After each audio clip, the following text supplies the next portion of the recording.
Hi friends, എല്ലാവർക്കും AJS ക്രിയേഷൻസിൻ്റെ പുതിയൊരു എപ്പിസോഡിലേക്ക് സ്വാഗതം. നിങ്ങളെല്ലാവരും ആദ്യമായിട്ടാണ് ഈ ചാനൽ കാണുന്നതെങ്കിൽ സബ്സ്ക്രൈബ് ചെയ്യാൻ മറക്കരുതേ. അങ്ങനെ അലീന പോകാൻ തുടങ്ങുമ്പോൾ ബാലചന്ദ്രൻ അലീനയും രേവതിക്കുട്ടിയും സംസാരിച്ച ആ ഒരു കോള് റെക്കോർഡ് ചെയ്ത് വെച്ചത് കേൾപ്പിക്കുകയാണ്. അങ്ങനെ അവിടെ നിന്ന് പൊട്ടിക്കരയുകയാണ് അലീന. അലീന അന്ന് ബ്രിജിത്താമ്മയ്ക്ക് സത്യം ചെയ്ത് കൊടുത്തതായിരുന്നു അലീന മൂലം ഇത് വേറെ ആരും അറിയില്ല എന്നുള്ളത്. എന്നിട്ടിപ്പോൾ അലീന കരഞ്ഞുകൊണ്ട് പറയുന്നുണ്ട്, ബ്രിജിത്താമ്മേ, അന്ന് പറഞ്ഞ പോലെ തന്നെ സംഭവിച്ചു പോയല്ലോ, ഇനി ഞാൻ എന്ത് ചെയ്യും എന്നൊക്കെ ചോദിച്ച് പുറത്തേക്ക് ഇങ്ങനെ ഇറങ്ങി നിന്ന് കരയുന്നുണ്ട്.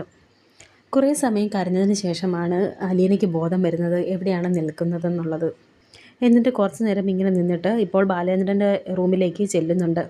എന്നിട്ടിപ്പോൾ ബാലചന്ദ്രൻ്റെ മുന്നിൽ തൊഴുതു പിടിച്ചിട്ട് പറയുന്നുണ്ട്, സാർ എന്നോട് ക്ഷമിക്കണം, ഞാൻ അറിയാതെ വന്നു പോയതാണ്, എല്ലാവരെയും കാണാനുള്ള ഒരു ആഗ്രഹം കൊണ്ട് വന്നു പോയതാ, എന്നോട് ക്ഷമിക്കണേ എന്നൊക്കെ പറഞ്ഞ് ബാലേന്ദ്രൻ്റെ കാലിൽ വീണ് കരയുകയാണ് അലീന. ഇത് കണ്ടിട്ട് ബാലേന്ദ്രനും സഹിക്കാൻ പറ്റുന്നില്ല. ബാലേന്ദ്രനും വളരെയധികം സങ്കടപ്പെടുന്നുണ്ട്. എന്നിട്ട് ബാലേന്ദ്രൻ പറയുന്നുണ്ട്, നീ എഴുന്നേക്ക്, നിന്നോട് ഞാൻ ക്ഷമിച്ചില്ലായിരുന്നുവെങ്കിൽ നീ ഇപ്പോൾ ഇവിടെ കാണുമെന്ന് നിനക്ക് തോന്നുന്നുണ്ടോ? ആഴ്ചകൾക്ക് മുമ്പേ തന്നെ ഞാൻ അറിഞ്ഞതാണ് ഈ കാര്യങ്ങളെല്ലാം. എന്നിട്ടും ഞാൻ നിന്നോട് സ്നേഹത്തോടു കൂടിയല്ലേ പെരുമാറിയത്? ദേഷ്യപ്പെട്ടോ എന്നൊക്കെ ചോദിക്കുമ്പോൾ അലീന ഇല്ല എന്ന് പറയുന്നുണ്ട്. നിനക്ക് തോന്നിയോ നീ വൈജയുടെ മോളായതുകൊണ്ടാണ് നിന്നെ ഞാൻ സ്നേഹിച്ചതെന്ന് എന്ന് ബാലചന്ദ്രൻ ചോദിക്കുമ്പോൾ അലീന അല്ല എന്ന് തന്നെ പറയുന്നുണ്ട്. ഉടനെ ബാലചന്ദ്രൻ പറയുന്നുണ്ട്, ഞാൻ നിന്നെ സ്നേഹിച്ചത് വേറെ ഒന്നും കൊണ്ടല്ല, നീ എൻ്റെ കുടുംബത്തെയും ഇവിടെയുള്ളവരെയും അവരോടെല്ലാം കാണിച്ച സ്നേഹവും കൂറും എൻ്റെ മനസ്സിലുണ്ട്, അതുകൊണ്ടാണ് ഞാൻ നിന്നെ സ്നേഹിച്ചത് എന്ന് പറയുന്നുണ്ട്. എന്നാലും അലീനയ്ക്ക് ഭയങ്കര വിഷമമാണ്. ഇങ്ങനെ കരഞ്ഞുകൊണ്ട് വീണ്ടും പറയുന്നുണ്ട്, എന്നോട് ക്ഷമിക്കണമെന്ന്.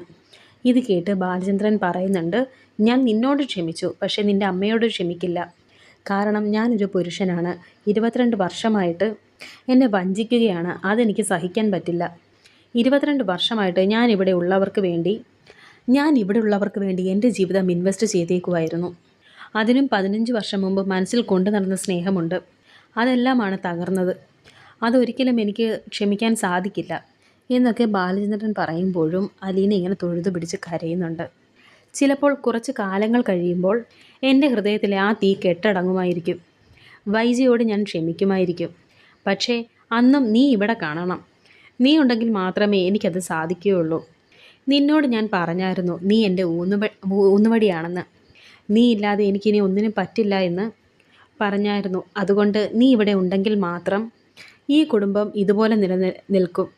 അതല്ല, നീ ഇവിടെ നിന്ന് ഇറങ്ങിയിട്ടുണ്ടെങ്കിൽ ആ നിമിഷം ഈ കുടുംബം ഞാൻ 4 വഴിക്കാക്കും എന്നൊക്കെ ബാലചന്ദ്രൻ പറയുന്നത് കേട്ട് ഇങ്ങനെ വളരെയധികം വിഷമിച്ച് നിൽക്കുകയാണ് അലീന.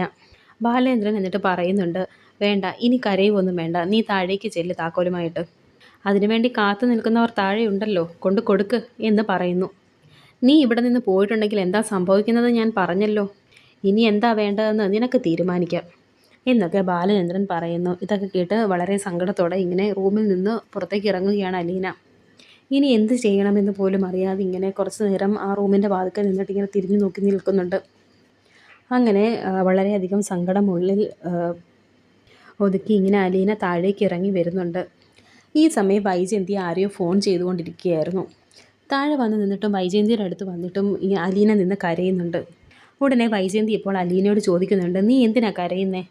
ബാലേന്ദ്രൻ എന്നെ വഴക്ക് പറഞ്ഞോ, അതോ തല്ലിയോ, എന്താ ചെയ്തേ എന്നൊക്കെ ചോദിക്കുമ്പോൾ ഒന്നും മിണ്ടാതെ തന്നെ താക്കോല് കയ്യിലോട്ട് കൊടുത്തിട്ട് നിന്ന് കരയുകയാണ് അലീന. താക്കോല് കിട്ടിയ ഉടനെ തന്നെ ഇപ്പോൾ വൈജയന്തി പോയി ഡോറ് തുറക്കുകയാണ്. എന്നിട്ട് അലീനയോട് പറയുന്നുണ്ട്, നിൻ്റെ ഭാഗ്യം എടുത്തുകൊണ്ട് ഇറങ്ങാൻ. അലീന എന്നിട്ട് കരഞ്ഞുകൊണ്ട് പറയുകയാണ്, ഞാൻ പോകുന്നില്ല എന്ന്. അതെന്താ നീ പോകാത്തേ? ഇന്നലെ നീ പോകുവാണെന്നല്ലേ പറഞ്ഞത്? ഇന്ന് രാവിലെ നീ പറഞ്ഞതല്ലേ, പിന്നെന്താ ഇപ്പോൾ നിൻ്റെ അഭിപ്രായം മാറിയത് എന്നൊക്കെ വൈജയന്തി ഇപ്പോൾ ചോദിക്കുന്നുണ്ട്. അലീന കരഞ്ഞുകൊണ്ട് വൈജയന്തിയോട് പറയുന്നുണ്ട്, ഞാൻ ഇവിടെ നിന്ന് പോകില്ല, ഈശ്വരനെ വിചാരിച്ച് എന്നെ പറഞ്ഞു വിടരുത്, ഞാൻ കാല് പിടിക്കാം, എന്നെ പറഞ്ഞു വിടല്ലേ, ഞാൻ പോകില്ല എന്ന് കരഞ്ഞു പറയുമ്പോൾ, ദേ നിൻ്റെ അഭ്യാസമൊക്കെ കൈ വെച്ചാൽ മതി എന്ന് പറഞ്ഞ് വൈജയന്തി ഇപ്പോൾ അലീനയെ തല്ലാനായി കൈ ഓങ്ങുന്നുണ്ട്. ആ സമയത്ത് ബാലചന്ദ്രൻ മുകളിൽ നിന്നും അവളെ തൊട്ടു പോകരുത് എന്ന് വൈജയന്തിയോട് പറയുന്നുണ്ട്. എന്നിട്ട് പറയുന്നു, ഞാൻ പറഞ്ഞിട്ടാണ് അവൾ ഇവിടെ നിന്ന് പോകാത്തത്, ഞാൻ പറയാതെ അണുവിട ചലിക്കാൻ അവൾക്ക് സാധിക്കില്ല എന്ന് ബാലചന്ദ്രൻ പറയുമ്പോൾ വൈജയന്തി പറയുന്നുണ്ട്, ഞാൻ ഇന്ന് തന്നെ ഇവളെ ഇവിടെ നിന്ന് ഇറക്കി വിടും, അല്ലെങ്കിൽ എൻ്റെ പേര് ഇതല്ല എന്ന് പറയുമ്പോൾ അത് ഞാൻ നേരത്തെ വിചാരിച്ച കാര്യമാണ്. നിന്റെ പേര് വീട്ടിലെ പട്ടിക്ക് ഇട്ടേക്കുവാ. നീ എന്താ വിചാരിച്ചത്? നിന്റെ ആങ്ങളെ ഇവിടെ വന്ന് എന്നെ അങ്ങ് പേടിപ്പിച്ചിട്ടുണ്ടെങ്കിൽ ഞാൻ മാളത്ത് കയറി ഒളിക്കുമെന്നാണോ നീ കരുതിയത്? നീ വിളിക്കടി നിന്റെ ആങ്ങളെ, ഞാൻ ഇവിടെ തന്നെയുണ്ട്, വെയിറ്റ് ചെയ്തിരിക്കുവാ ഞാൻ എന്നൊക്കെ ബാലേന്ദ്രൻ അവിടെ നിന്ന് പറയുന്നുണ്ട്. ഇതൊക്കെ കേട്ടിട്ട് വൈജയന്തിക്ക് ആകെ കൺഫ്യൂഷൻ ആവുന്നു. എന്നിട്ടിങ്ങനെ നിന്ന് ആലോചിക്കുന്നുണ്ട്. ഈ സമയം ഇപ്പോൾ മനുവിനെ രാജീവിനെയൊക്കെ കാണിക്കുന്നുണ്ട്. അവർ ബ്രേക്ക്ഫാസ്റ്റ് കഴിക്കാനായി ഇരിക്കുന്നുണ്ട്. ഉടനെ തന്നെ വൈജയന്തി ഇപ്പോൾ അവരെ വിളിക്കുകയാണ്. അങ്ങനെ കാര്യങ്ങളൊക്കെ പറയുന്നുണ്ട് വൈജയന്തി രാജീവിനോട്. അവളെന്താ ഇപ്പോൾ പോകുന്നില്ല എന്ന് തീരുമാനിച്ചത്? അവൾ ഇന്നലെ പോകാമെന്ന് സമ്മതിച്ചതല്ലായിരുന്നോ?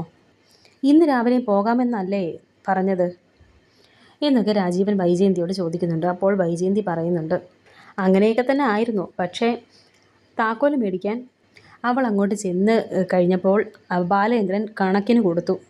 അങ്ങനെ എനിക്ക് തോന്നുന്നത്.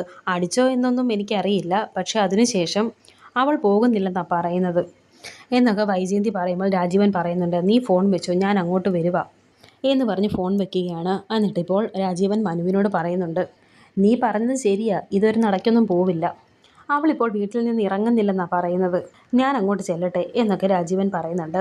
ഇത് കേട്ട് മനു പറയുന്നു, ഞാനിത് നേരത്തെ അങ്കിളിനോട് പറഞ്ഞതല്ലേ, ഒരു കാര്യം ചെയ്യ്, ഇനിയിപ്പോൾ കൊച്ചച്ഛൻ അങ്ങോട്ട് പോകുമൊന്നും വേണ്ട, ഞാൻ പോയൊന്ന് സംസാരിക്കാം, സംസാരിച്ചിട്ട് എന്താ പറയുന്നതെന്ന് നോക്കാം. ഇതൊക്കെ കേട്ട് രാജീവൻ ചോദിക്കുന്നുണ്ട്, നീ പോയി സംസാരിച്ചാൽ അവൾ ആ വീട്ടിൽ നിന്ന് ഇറങ്ങുമെന്ന് നിനക്കുറപ്പുണ്ടോ എന്ന് ചോദിക്കുമ്പോൾ, ഞാനൊന്ന് പോയി സംസാരിച്ച് നോക്കാം, ഒരു കോംപ്രമൈസ് ചർച്ച എന്ന രീതിയിൽ സംസാരിച്ച് നോക്കാം, എന്നിട്ടും ഇറങ്ങുന്നില്ലെങ്കിൽ ഞാനിങ്ങ് തിരിച്ചു പോരും, പിന്നെ കൊച്ചച്ഛന് ഇഷ്ടമുള്ളത് ചെയ്യാം എന്ന് പറയുന്നുണ്ട് മനു. ഇത് കേട്ടിട്ട് ഉടനെ കമല പറയുന്നുണ്ട്, ഇതിങ്ങനെ വിടരുത്, അങ്ങോട്ട് ചെന്നിട്ട് അവളെയും അവളുടെ ബാഗും സഹിതം വലിച്ചിറക്കി ആ റോഡിലേക്ക് വിടണം, അവളുടെ കാരണത്തിൻ്റെ 2 കൊടുക്കണം എന്നൊക്കെ പറയുമ്പോൾ ഇതൊക്കെ കേട്ട് മനു വളരെ ദേഷ്യത്തോടെ പറയുന്നുണ്ട്, എങ്കിൽ അമ്മ അങ്ങോട്ട് ചെല്ല്, എന്നിട്ട് അമ്മ അതങ്ങ് ചെയ്യ് എന്ന് പറയുമ്പോൾ ഉടനെ കമല പറയുന്നുണ്ട്, എനിക്കതിന് സൗകര്യമില്ല എന്ന്. അങ്ങനെ സൗകര്യമില്ലെങ്കിൽ മിണ്ടാതിരിക്കണം, എരുതിയിൽ എണ്ണ ഒഴിക്കാനായിട്ട് വരരുത് എന്നൊക്കെ വീണ്ടും ദേഷ്യപ്പെട്ട് മനു പറയുന്നുണ്ട്. അങ്ങനെ ഇതൊന്നും ഇഷ്ടപ്പെടാതെ ഇപ്പോൾ കമല അടുക്കളയിലേക്ക് പോയിരിക്കുകയാണ്. അങ്ങനെ വീണ്ടും മനു രാജീവിനോട് പറയുന്നുണ്ട്, കൊച്ചച്ചാ ഞാനൊന്ന് പോയി സംസാരിക്കാം, അതിനുശേഷം അങ്ങോട്ട് വന്നാൽ മതി, അല്ലാതെ പോയി ഒരു സീൻ ക്രിയേറ്റ് ചെയ്തിട്ടുണ്ടെങ്കിൽ അങ്കിൾ ഏത് രീതിയിൽ പ്രതികരിക്കുമെന്ന് നമുക്ക് പറയാൻ പറ്റില്ല, അങ്കിൾ ഇപ്പോൾ ഭ്രാന്ത് പിടിച്ച അവസ്ഥയിലാണ് നിൽക്കുന്നത് എന്നൊക്കെ മനു പറയുന്നുണ്ട്.